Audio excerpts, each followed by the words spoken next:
ایک بار پھر ایک بھائی کے سوال پر حضرت والا اس کو جواب دے رہے ہیں. بھائی کا سوال یہ ہے کہ آپ نے جو موضوع رکھا ہے انسانیت اور خدا تعالیٰ کی جو بلندی و مرتبہ ہے، اللہ رب العزت کے اسلام میں، دین میں جو سکون ہے وہ ہے ہی ہے.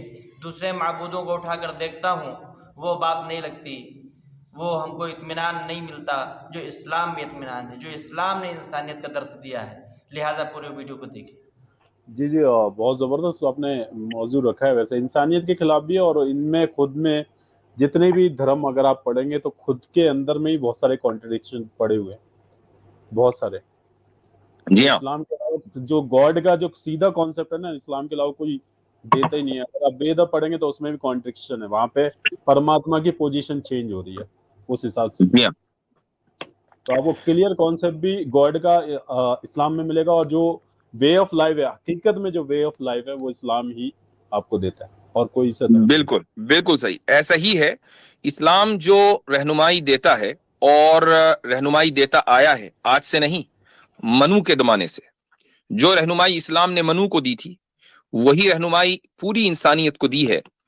اور ظاہر ہے کہ چونکہ یہ ہدایت خدا کی طرف سے آئی ہے، تو اس لیے اگر کوئی کامیاب اس دنیا اور آخرت میں کوئی کامیاب نظام اور کوئی کامیاب آئیڈیالوجی ہے تو وہ اسلام کے علاوہ کوئی دوسری ہو ہی نہیں سکتی. چونکہ اس کائنات کے بنانے والے نے جو طریقہ بیان کیا ہے اس طریقے سے بہتر اور کیا طریقہ ہو سکتا ہے.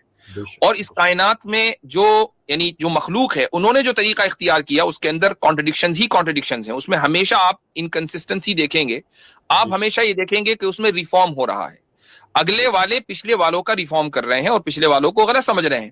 یہ آپ کو ہر جگہ ملے گا، ہر مذہب میں ملے گا، اسلام میں یہ نہیں ملے گا.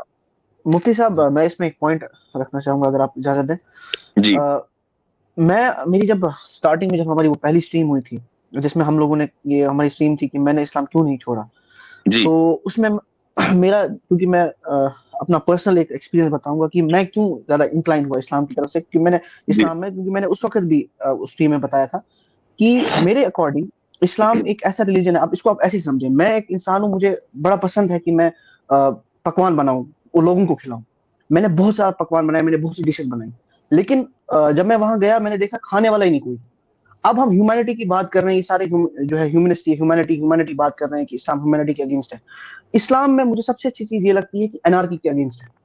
جب سوسائٹی میں انارکی نہیں بالکل ہوگی، یعنی جب بالکل سوسائٹی زبردست پوائنٹ. ایگزسٹ کرے گی، جب سوسائٹی ایگزسٹ کرے گی اسی پہ تو آپ ہیومینٹی امپوز کرو گے نا. جب سوسائٹی نہیں رہے گی یعنی لبرلزم اوورٹیک کر لے گا، ہوموسیکسوالٹی اوورٹیک کر لے گی، جو فیملی سسٹم ہے وہ ختم ہو جائے گا. اب آپ دیکھیں کرسچینٹی، جوڈائزم، یہ سب بھی فیملی سسٹم میں مانتے ہیں، مطلب ان کی جو کتابیں ہیں ان میں بھی لکھا ہے. لیکن کیونکہ ان کا بیس غلط ہے، کانسیپٹ آف گاڈ غلط ہے، تو یہ ریزسٹ نہیں کر پاتے فیملیزم کو، لبرلزم کو یا باقی ازمس کو. اسی لیے اسلام یہاں پہ جیت جاتا ہے. بالکل تو یہ ریزن ہے. ماشاء اللہ، زبردست پوائنٹ. ٹھیک ہے جناب، یاد رسپانس آپ. ایک اور اچھا بات ایڈ کرنا چاہ رہا تھا. ایک منٹ ہاں یہ کامنٹ. جی جی میں یہ بتانا چاہ رہا ہوں بھائی کو کہ بھائی حیدر بھائی، آپ شاید لیٹ جوائن کیے ہیں. جن لوگوں نے ابھی جوائن کیا ہے وہ سٹریم کا جو سٹارٹنگ 2-3 پوائنٹس ہیں مفتی صاحب کے وہ ضرور سنیں. انہوں نے اسی پر تبصرہ بھی کیا ہے اور اپنا تنقیدی تجزیہ بھی پیش کر دیا ہے. سٹارٹ میں دیکھیے گا. جزاک اللہ. اور سوامی کے چیلنج کو بھی قبول کر لیا ہے. بالکل. جی ہاں جی میں بس لاسٹ پوائنٹ یہ ایڈ کرنا چاہ رہا تھا. یہ جو ہے نا میرے چینل پہ بھی جا کے نیچے پوسٹ میں کر رہا ہے کہ مجھ سے ڈیبیٹ کرے گا کیا کر کے. یہ مونک ہے نا، بدھسٹ مونک، وہاں پہ آ کے میں بولا کہ کبھی بھی فری ہو تب آ جانا. ابھی یہاں سے گھبرا کے بھاگا ہے، پھر سے بھاگنا پڑے گا اس کو لگ رہا ہے. چلیں ٹھیک ہے.